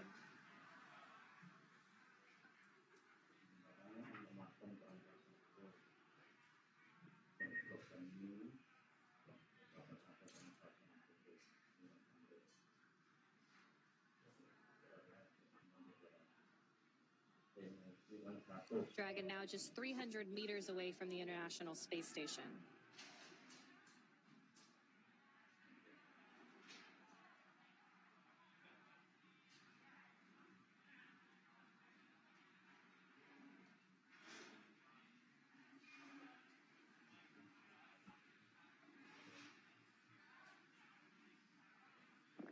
And Dragon SpaceX on the big loop. Expect reconfiguration of the C2V2 return link shortly.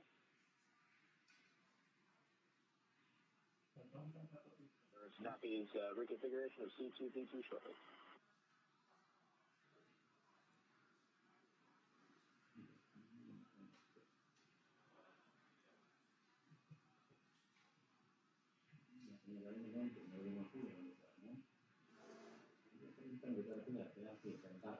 So a couple of things are going to happen as we reach Waypoint 1. The sensors on Dragon will work to get basically a lock on the forward docking port that it's targeting. Once it has a lock, it will automatically deploy those soft capture ring. And again, that ring is composed of a ring and 3 pedals that will help with soft capture. And what that means is initial contact with the International Space Station. It sort of inserts itself into the docking port and is effectively locked into place. So that way the 12 hard capture hooks can do their job and sort of seal and tighten that docking. And C2V2 that you heard a little while ago, that's the Common Communications for Visiting Vehicles. There is a link between the International Space Station and Cargo Dragon, or Crew Dragon, providing data and telemetry. A lot of that telemetry is what Mark Vande Hei will be using to monitor the approach from inside of the International Space Station.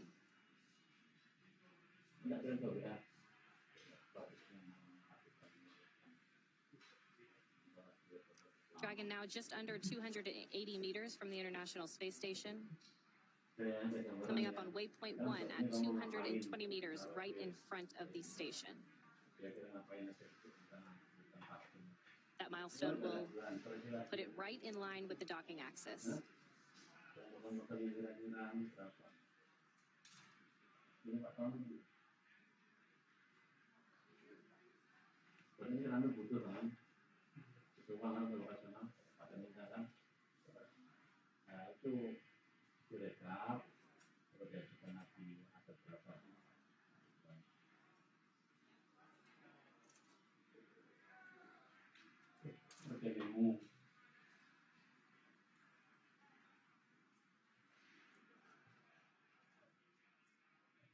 Once Dragon reaches that docking axis, it has about 20 hours of power, so it could actually hold there for quite some time and could reattempt to dock if necessary, but everything is proceeding well and on track for docking today.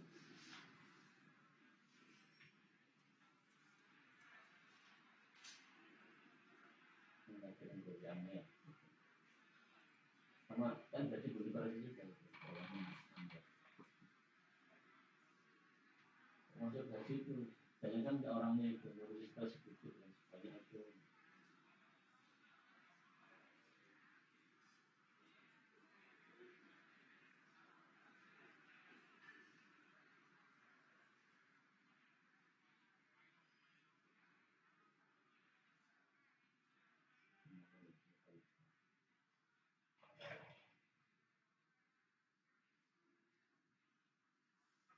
This is a live view of Dragon. The darkness of space and the position of Dragon right now, it almost makes it look like it's a loading screen. This is live. The Dragon is approaching the International Space Station. You can see that its navigation lights are blinking, and it's making its way to waypoint 1. Again, just under 2 minutes to reach that milestone.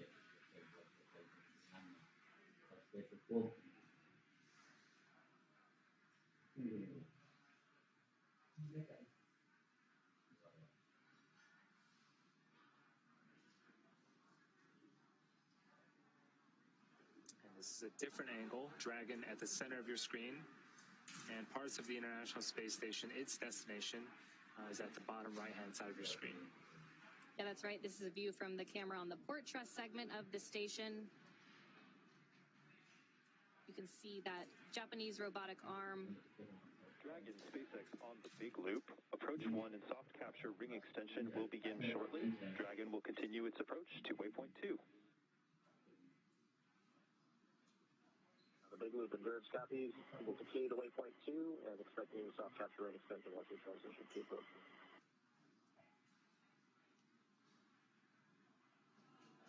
Good copy.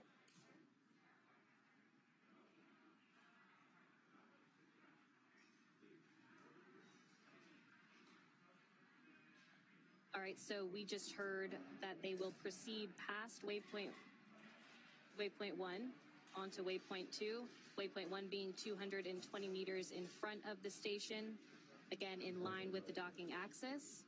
When it starts to move in, it'll pass the keep out sphere, which is that imaginary line that extends 180 meters directly in front of the station. When that happens, there's a new set of flight rules that come into play when Dragon makes its way into the keep out sphere. Mark Vande Hei, who's monitoring from the station side, if he sees any issues on his end, he would have the ability to command an abort from the station side. But of course, an abort can be issued from inside Dragon or from the ground. Yeah, the journey from waypoint 0 to waypoint 1, which the Dragon vehicle just passed, took about 20 minutes. From waypoint 1 to waypoint 2, it's going to take about 14 minutes. Again, Courtney, we are hearing great news. You had mentioned that Dragon has enough power to really stay on orbit for about 20 hours, but you know, we are not needing any of these hold positions at either of the waypoints so far, and so we're just kind of cruising on through, and Dragon continues to make a great nominal approach towards the International Space Station.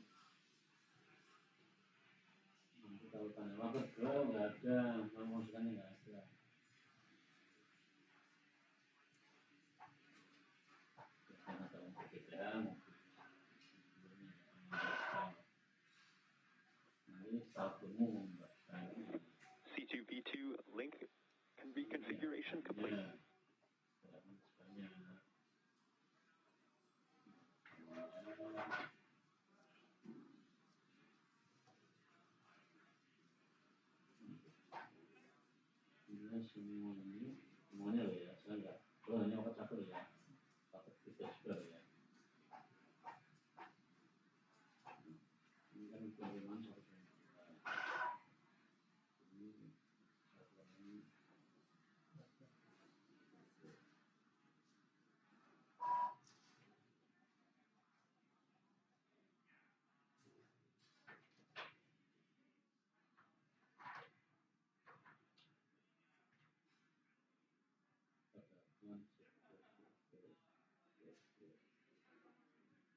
And we're hearing that the soft capture ring deploy is in progress. A view now of Mission Control Hawthorne.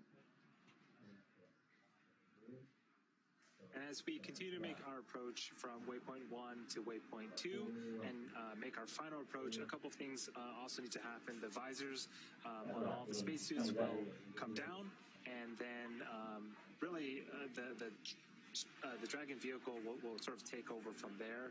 It's been doing most of the bulk work in terms of navigation, but there's a period known as CHOP, crew hands-off point, where if we needed to back off or attempt redocking at some other phase or abort, the vehicle has to make that decision and make that call. We'll be getting our views back of Dragon and the International Space Station, but we're in a short handover period right now between satellites. So until then, we'll still get views of our control rooms here in Hawthorne as well as in Houston. Yeah, we are expecting docking to happen at 3:32 p.m. Pacific time. So just about 20 minutes from now, it's been about a 21-hour journey. The crew's been in space for a little over 21 hours since their liftoff yesterday. So I'm sure they are very excited to be just 20 minutes away from docking. There are a couple of procedures that need to happen after docking to get the hatch open and for the crews at the International Space Station and the crew inside Dragon right now to say hi and meet each other. But you know, so far things have gone really smoothly, and even at the beginning of this broadcast, we knew that we were going to be slightly ahead of the anticipated timeline. While they did go through waypoint 1, they will stop at waypoint 2, 20 meters away from the International Space Station, before they could get that final go, no-go to go in for their final approach and docking to the International Space Station.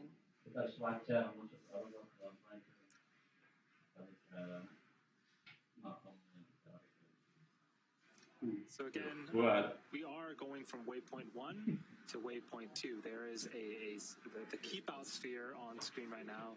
This is an imaginary sphere. It's 200 meters in radius. And what the sphere means is if Dragon were to somehow lose control of its thrusters, it would be at least 4 orbits or 6 hours until it goes inside that keep out sphere. And so we do checks along the way, not just at the keep out sphere, but there's a larger approach ellipsoid that measures 4 kilometers by 2 by 2 that also needed a pole to make sure that things were safe for approach.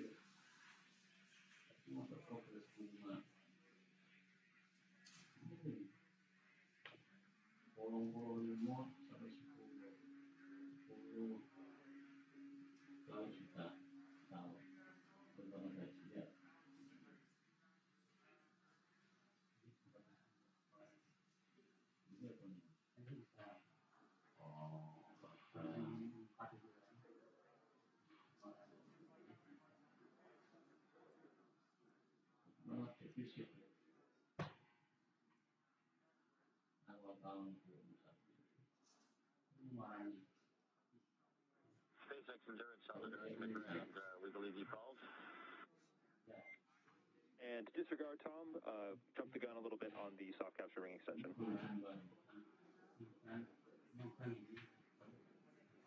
You disregard.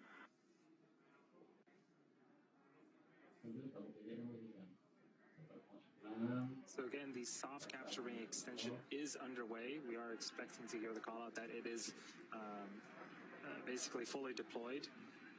This is what will first make contact with the International Space Station here in about 17 minutes. And Dragon is actually now inside of the keep out sphere.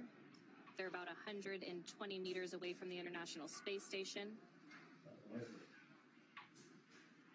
That next milestone coming at waypoint 2, about 20 meters away from the space station.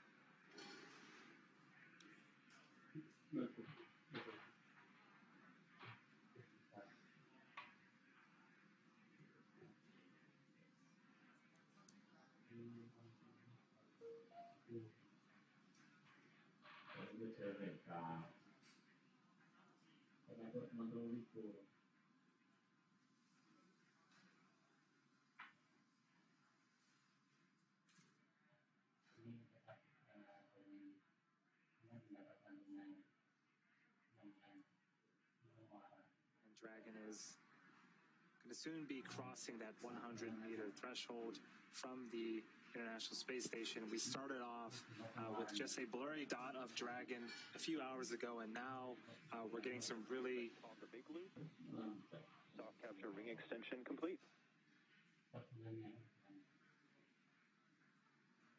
Copy, soft capture ring, proceed to say. Okay, so that soft capture ring extension is complete. As you were saying, we can really start to make out some of the features on Dragon. Yes, if you look very closely underneath the nose cone, right on the front of Dragon, there are 4 holes. Those are where the 4 forward bulkhead Draco engines are mounted. And if you look between those holes, there's another dot. Those are the umbilicals that we were mentioning earlier. That is what will plug into the International Space Station.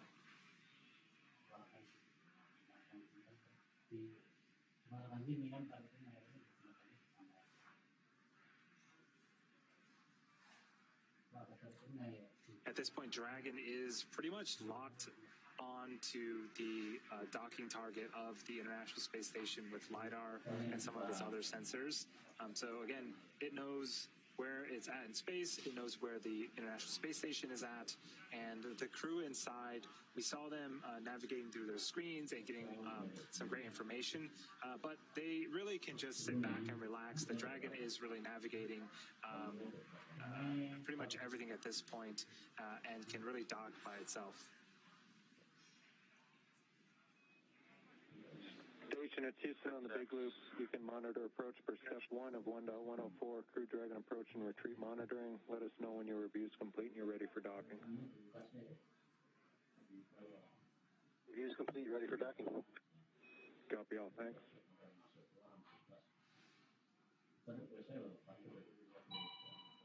SpaceX Endurance, just for your information, we saw an object look like a knurled knob, although difficult to tell with distance in our centerline camera view from upper left to lower right from our view. It is not visible anymore.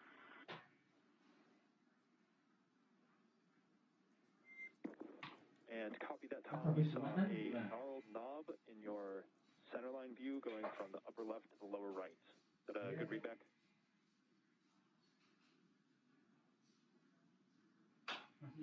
Yeah. Good readback. It could have been a small nut. It's hard to tell the distance from the camera. Just want to let you know we saw that pass by.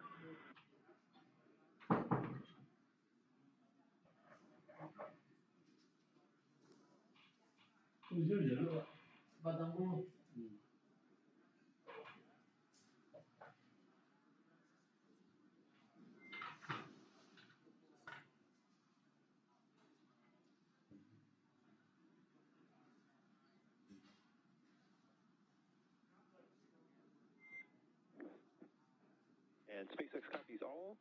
We are not concerned with continuing our approach here, and I will give you some calls up on the big loop shortly.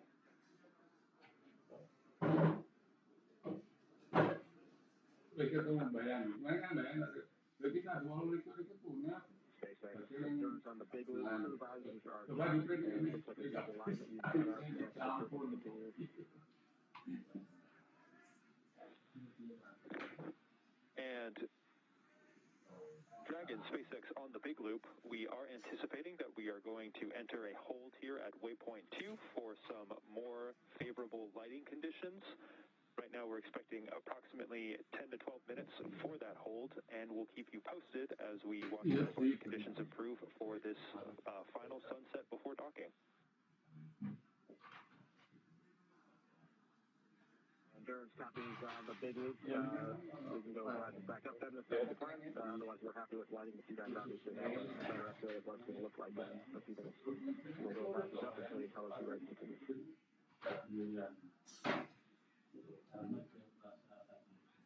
And we concur with that. You do not need to have your visors down until we have entered the approach to when we are leaving waypoint 2.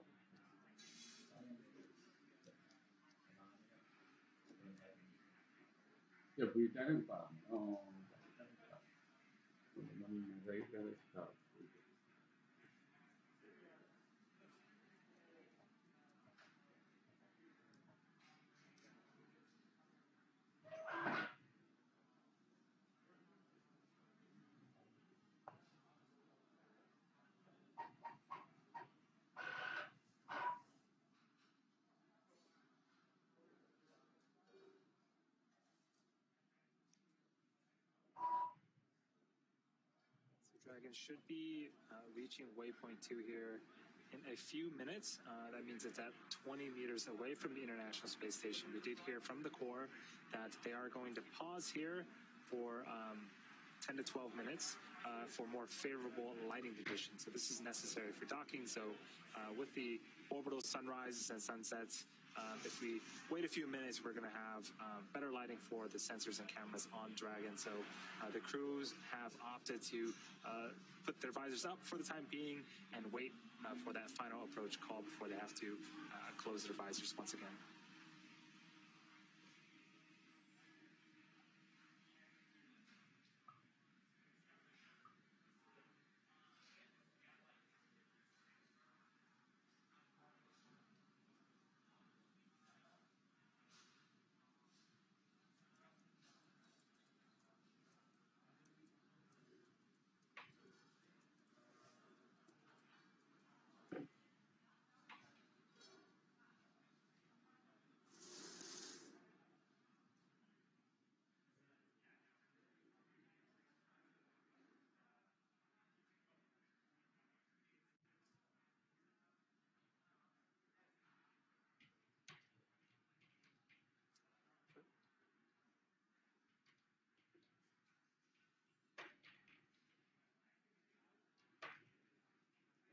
All right, and we have confirmation that Dragon has arrived.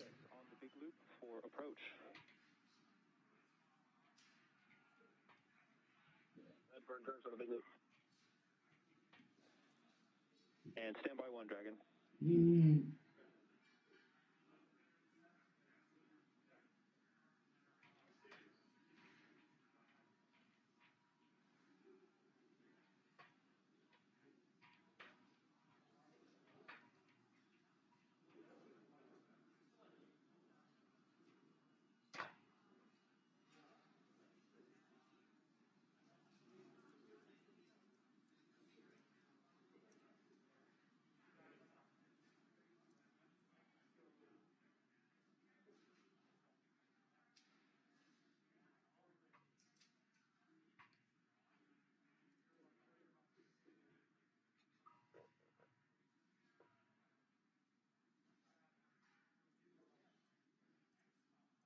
As I was saying, we have confirmation that Dragon has arrived at waypoint 2, 20 meters away from the International Space Station.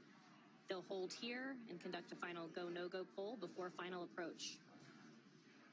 You can see on screen that Dragon is pretty much parked right outside the front door of the International Space Station. Again, we are waiting for more favorable lighting conditions for that final approach.